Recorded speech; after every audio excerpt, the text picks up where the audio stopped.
I'm Iris Muller. I'm a certified rehabilitation counselor and a proud mom of 2 children, one of whom has quadriplegic cerebral palsy and is nonverbal.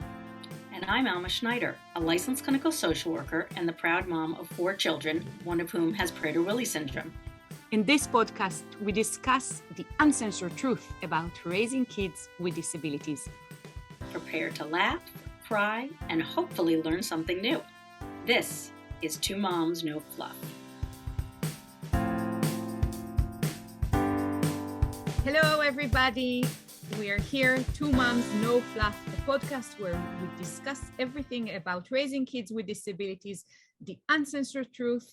And here is Iris Muller, which is me, with my friend and colleague and partner, Alma Schneider, on the other side of the screen. Very happy to see you all. Welcome to everyone who's new, and welcome back to everyone who's already been here and listened to our podcast before. Alma, how are you?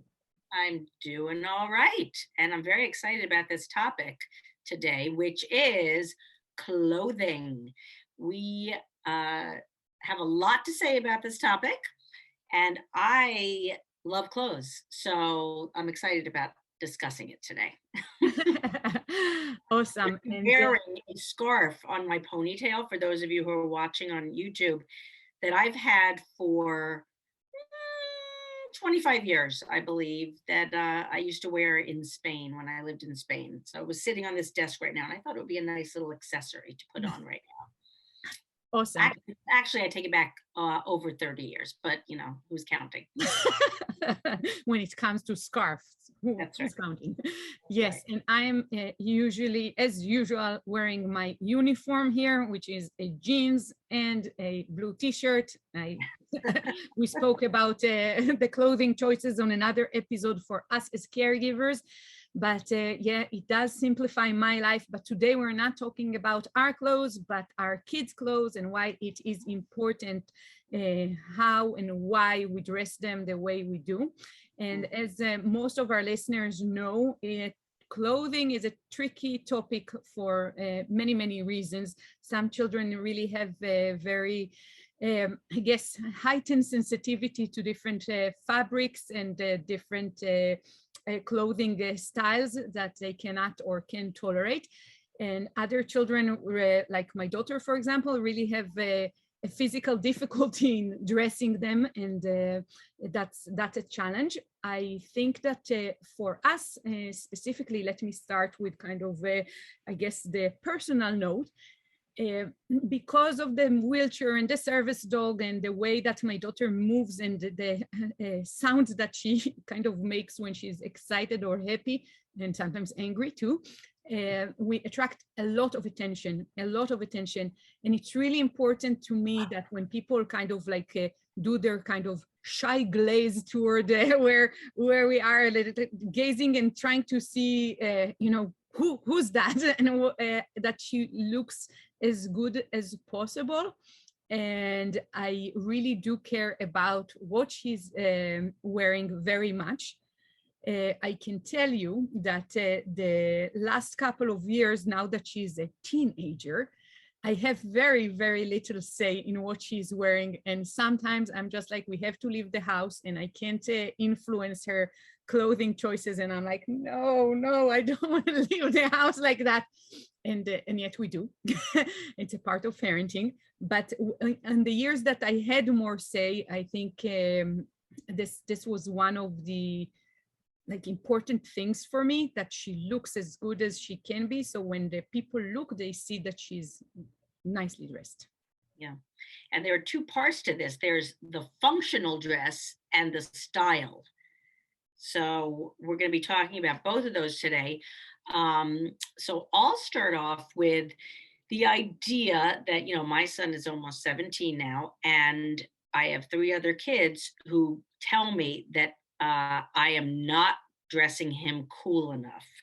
And as superficial as that may sound, and as much as that should not matter, it does matter, because we want to make sure that our kids are fitting in as much as possible, or not becoming spectacles of some sort, or fitting a stereotype of, years gone by about, kids looking funny or, not appropriate. So these are things, and, in my honest opinion, I try to be cognizant of. And one of the silver linings of Lincoln is that he doesn't care what he's wearing for the most part. He does not have many sensory issues. He's got a feel like he won't wear sweaters. He doesn't like wearing sweaters, like itchy wool sweaters. But other than that, he's pretty flexible about what he'll wear, which is both good. It's mostly good because he doesn't ask me to buy him really expensive, fashionable clothes like my other kids do, and then discard them after a few times of wearing them. He is pretty flexible about what he will wear, but that I can get a little lazy with that. And I have to be on my toes about clothes that he's wearing, because things that I think look perfectly appropriate and cool, my other kids will say, "Oh my God, you cannot put him in that because it's totally out of style and it's babyish or whatever." So, like, for example, the images on shirts, apparently, according to the other kids, are not, are passe. Like, if you have something that has Harry Potter on it, maybe, or there were some Disney, not, I didn't use Disney, but things from the past that I might think are kind of ironic, they're apparently not cool. So I have to be very careful about that. My son was very into Adele and Scotty McCreery, who was big on, and James Durbin, who were finalists in not America's Got Talent, what's American the big Idol. American Idol, on American Idol. And my sister had kindly made silk screens for him and put them on shirts, and he was really into them. But we wore, even though they fit him for years, I was told that I could not dress him in those because my kids said they weren't cool. So I'll start with that, about the style type stuff. Yeah, I have a technical kind of issue sometimes with my daughter, and that is that she has a lot of cramps in her legs, in her feet, like a Charlie horse kind of a thing. And she's really in pain wearing shoes.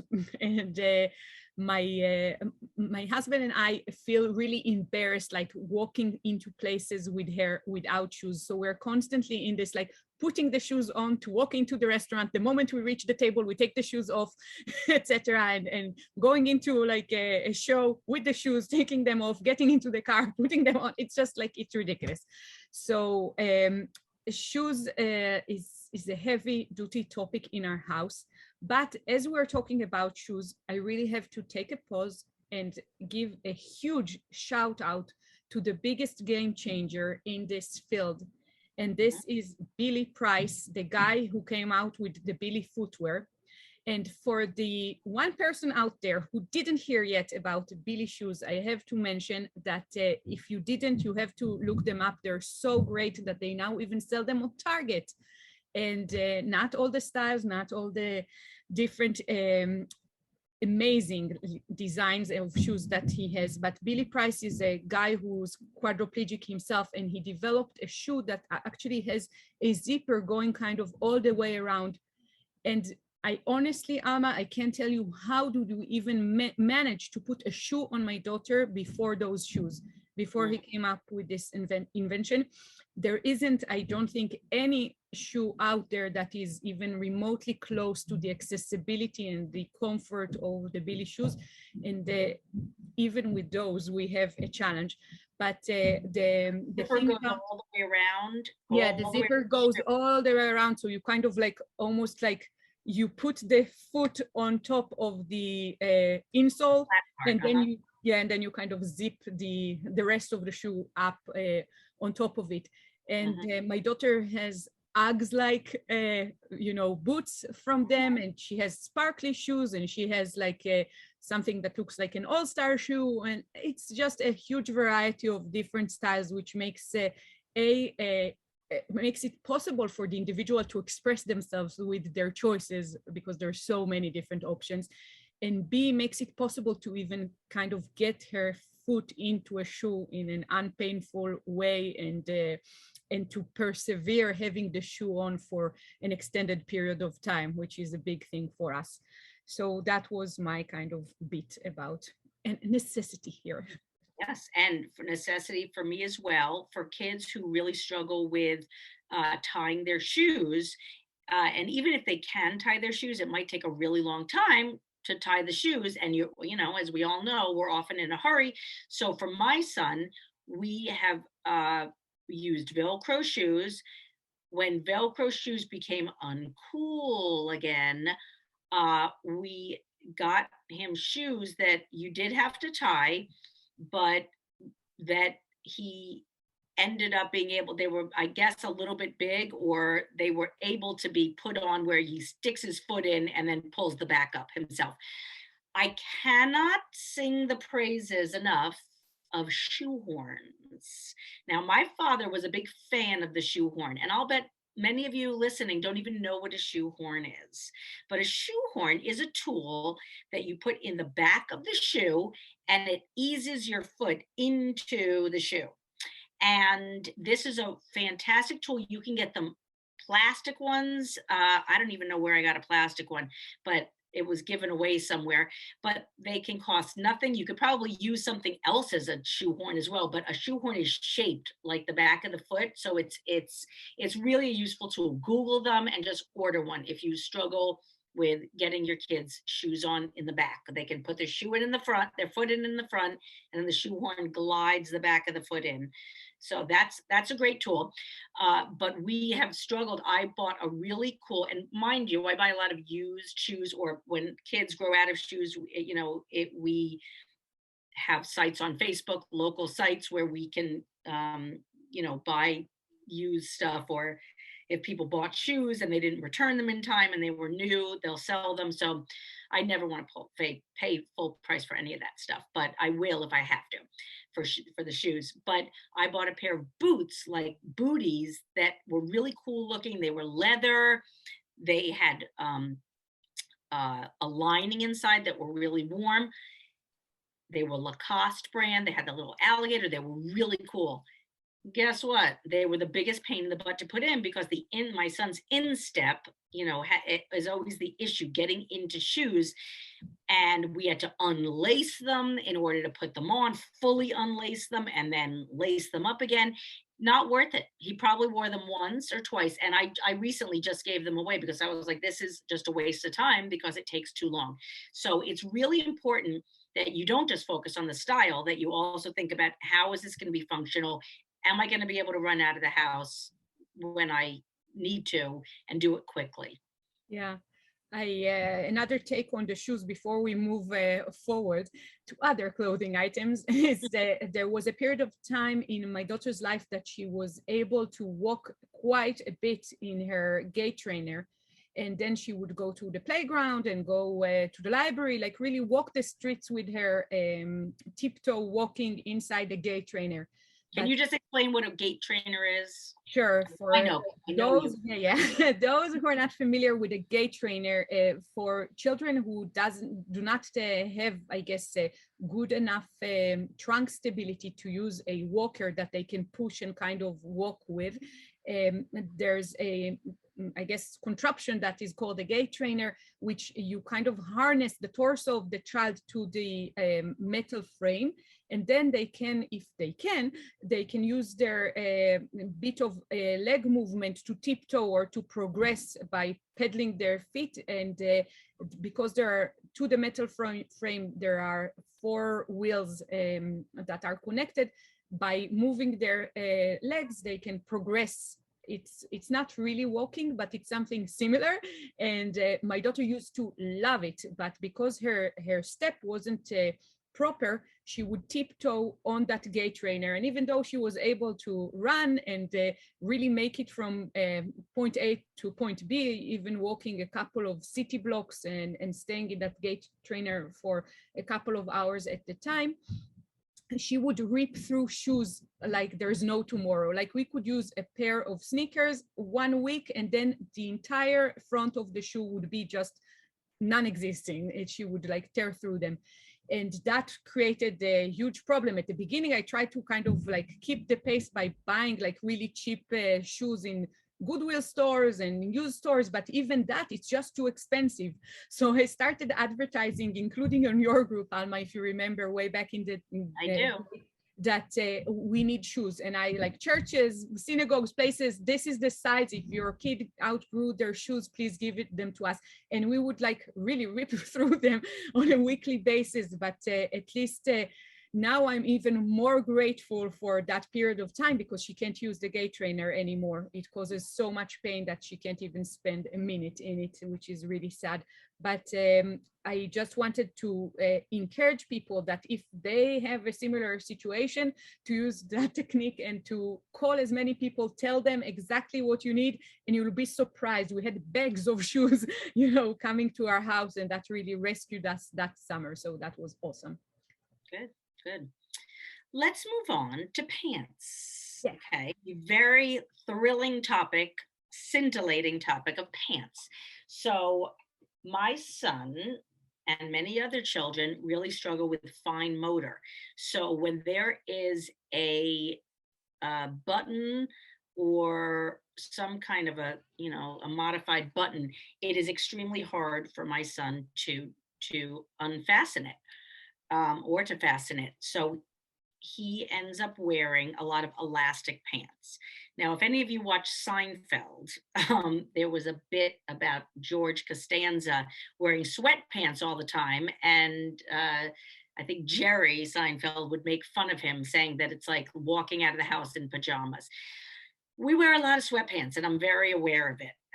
There are also kind of some cargo pants that have an elastic top, and it's easier to use those. But I think that if someone created, I'm sure that there are some pants out there, but we really need to look into that. But it's, important to wear pants that look like pants and that are not always sweatpants.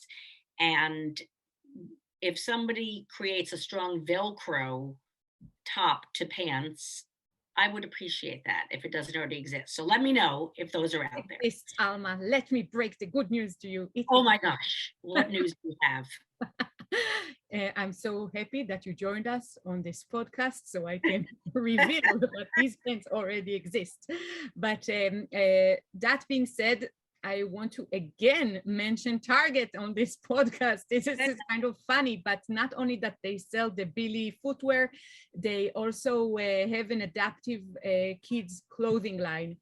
And in that, you can find either jeans pants that have a elastic at the top of them. So they look like typical jeans, but they're almost like pregnancy jeans for children.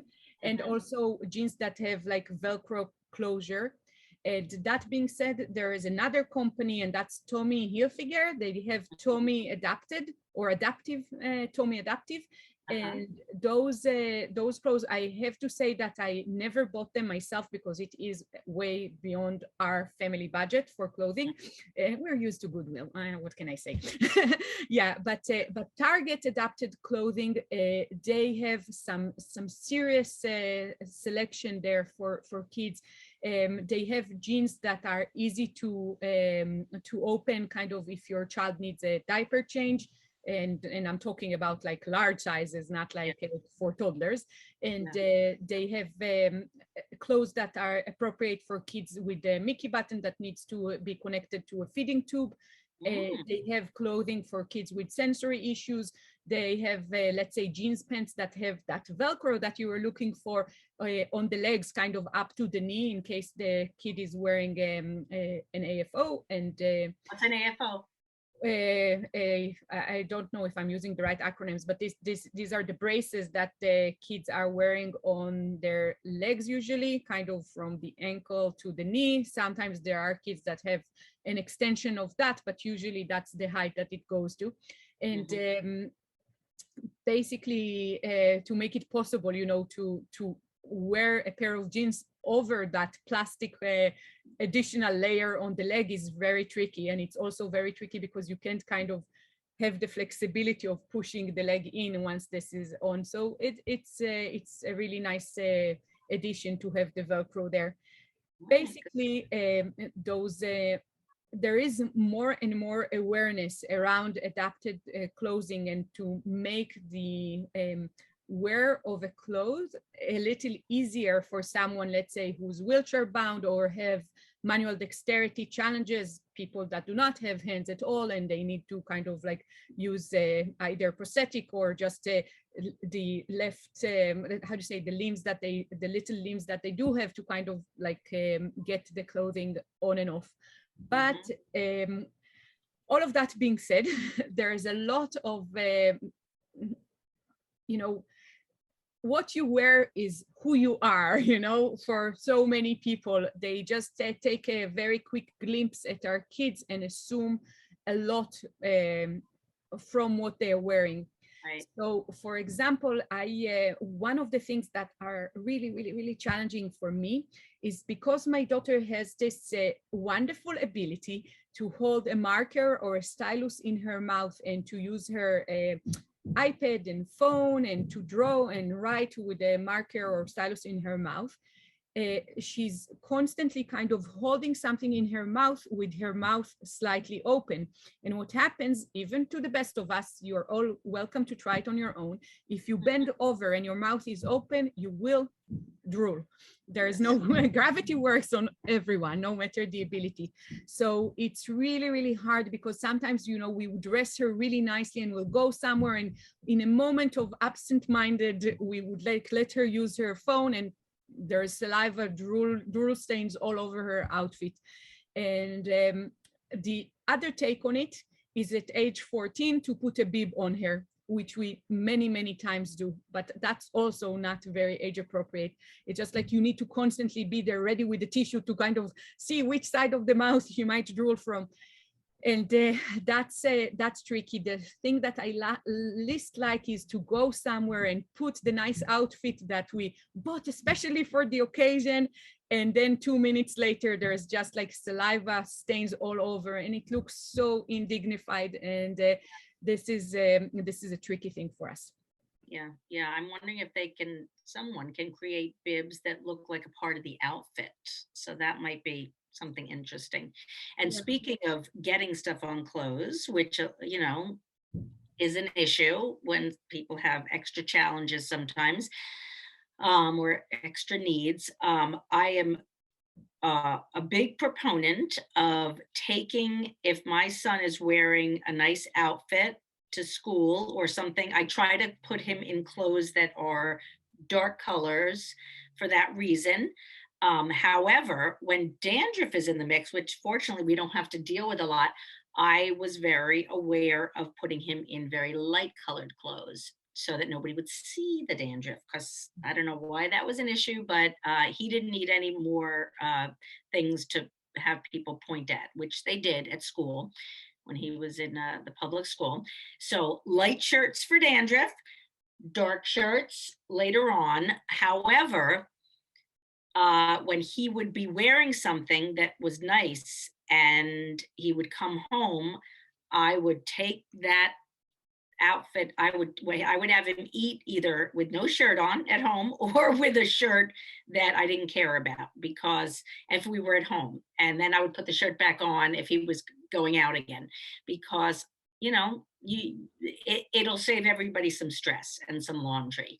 I also keep a stain stick near in the kitchen so that if something does get something on them, I quickly spray it or rub the stain stick in it. So that's something that people do. They bring it with them. I know that you do too, Iris. We bring it when we go out.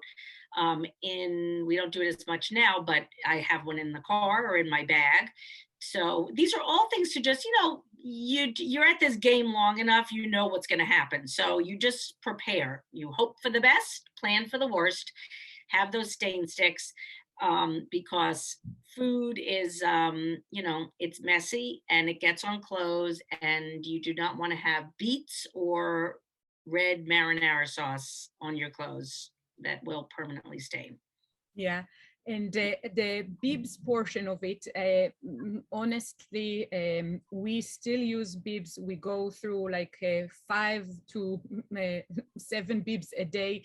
The brand that we use in our family, and trust me, we tried a lot, is Bumpkin's super size super bib. which was relevant as it was almost until the age of 12, and now we still use that, but we have to add an extension Velcro so it actually closes appropriately around her neck, because she's no longer 2. What can I say? She's 14. I really hope and wish that one of those companies like targets our group, people with kids with disabilities that are way beyond the toddler years, but are still regular users of bibs. When you do the research about bibs, there are so many products out there that are for adults and geared towards the elderly. So both the design and the fabric is more towards people with Alzheimer and people that are needing some help with feeding and hence need a bib. But I need something that has a very good kind of protection from liquids, because again, although my daughter knows how to drink from a straw, there are lots of spills, and it's just a constant race for when those bibs that I mentioned, when they, after so many laundries, and we laundry them a lot, they lose the integrity of the liquid barrier at the back. And then you use the bib, you think you are all safe, and you take the bib off and everything is soaked. It's just so annoying. But I am grateful that she can drink from a straw. I'm grateful that she can write with the stylus, but the aftermath with the clothing is severe. So although we are like, whenever we go or wherever we go, we have an extra set of clothes with us, because these shirts, we need to change them all the time. And this is also why I'm wearing my uniform. It's enough that I'll go after we record and give her a hug and my shoulder would be covered with something, and then I need to throw another blue t-shirt on myself. But it's just it's a matter of planning. I think that, as you mentioned, with regards to color choices, for us it's also the pattern. Dark blue, you see saliva stains very well, same goes to black. But if you have a pattern, like, I don't know, some kind of a design, then there is less chance that people would automatically see the stains on her. And I promise you, we keep my daughter like very clean and well cared for, but sometimes with all of our good intentions, she just doesn't look it because she gets so messy so fast, and we can't kind of keep up with the clothing department. Yeah, absolutely. It's it's something that, people don't realize who have neurotypical kids, that it's an extra, there needs to be extra thought about this, and it's another layer of stress. Something else that it reminds me of is that, when my other kids, when their pants would get a little short or their skirt was a little short, it wasn't a big deal. We do not allow our son to go out with high waters, which is, what we called them as kids, or flood pants, people call them. If the pants get too short, they are done, because we do not want anything to be an extra opportunity for people to focus on, to point to make fun of him. And it's, it's a horrible reality. And I hate to even say it, but it's just the truth. We try to dress him, like he looks good. And fortunately, I have a lot of friends who give me hand-me-downs of somebody just dropped off a bag for me with collared shirts, like polo shirts. And, he looks like a little preppy.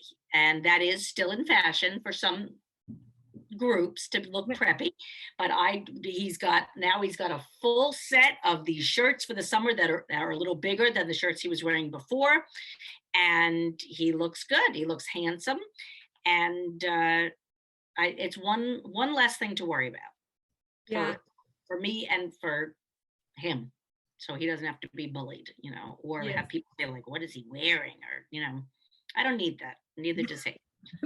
Right.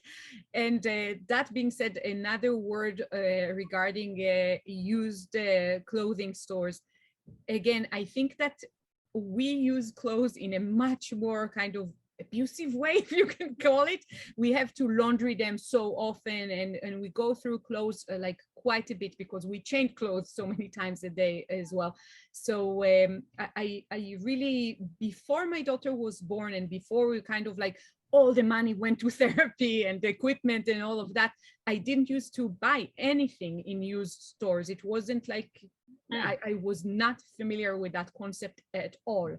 And then because of the new situation with my daughter, and we had to kind of make sense financially, and I started shopping in used clothing stores, whether it's a Salvation Army or Goodwill or whatever you want to name it, whatever is around your house.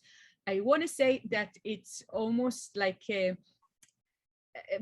in my mind's eye is like, oh, my daughter would be wearing rugs or something of that sort, but it's really not like that. And if you're new to that scene, I want to encourage you and tell you that sometimes you really need to just get lucky. I think that one time I went to a Goodwill store or something of that sort, and I guess someone donated the day before a box filled with like clothes for a 14-year-old that were really like, some of them with the tags on still, and nice brands and all that. It's just a matter of getting to the place at the right time, and allowing yourself probably a little bit more time for shopping, and knowing that it's a matter of when you show up at the store, because it's sometimes they might have tons of things that are exactly the right size for your child and look great and in almost new condition, or sometimes really even in a new condition. And other times the store might have nothing to offer you. But if you can persevere through the days that there's nothing that fits, you would acquire like a serious financial saving on clothing shopping. And it's also better for the planet, and better in so many ways, also just to save money. And I really like it by now. It's one of my favorite kind of activities now to go. Treasure hunting. It's treasure hunting. It's a form of gambling. It's fantastic. I didn't even think to bring that up in this episode because it's such a given for me. Getting used clothes is the best. Why would anybody buy new clothes? I don't understand why anybody would buy new clothes, because there are so many thrift stores now, so many Goodwills, so many consignment shops. There's absolutely no reason to buy anything new, because you can get it all used, and most places won't take clothes that are stained or really, really used. So your clothes are vetted. So you're already getting the good stuff. So please, shop in thrift shops. Yeah, and the last thing about buying at thrift stores is that when you end up getting, let's say, a pair of pants for like $2, it makes sense to go then to the seamstress and say, please put a Velcro instead of the zipper for me. Yes. Because the total cost would still be $7, and you'll get the perfect pants that your son or daughter can easily use and enjoy, rather than buying, let's say, something brand new for $17, and that's just like a daily struggle with putting it on and off. So I remember back in the days, if we had to cut through shoes to kind of make it possible to put them on before the Billy shoes, because now Billy is out there, then it was a shame buying a $40 boots to just cut through them. But I felt a little bit more okay doing so with well-used shoes that I bought in a used store. That's my take. All right, well, I think we've covered most of the topics, but we will be revisiting this topic with some specific brands that we also know of and are learning about. So we definitely want to share those with all of you. But that's all for now for me. Anything else you want to add, Iris, before we close up shop? I always like to add that please, for all our listeners, to share their wisdom. We are still learning, and other people in our community are learning. So if you want to share in the Two Moms group, the closed support group, or you want to share in our Facebook page so others can see and learn, that would be great, and really appreciated by other parents as well. Absolutely. All right. Well, we will see you next week. Thanks for tuning in, and have a wonderful day. Bye. Bye. For more information, please go to www.twomomsnofluff.com. Thank you. If you like this podcast, please subscribe and give it a 5-star rating so more people can hear it. Thank you.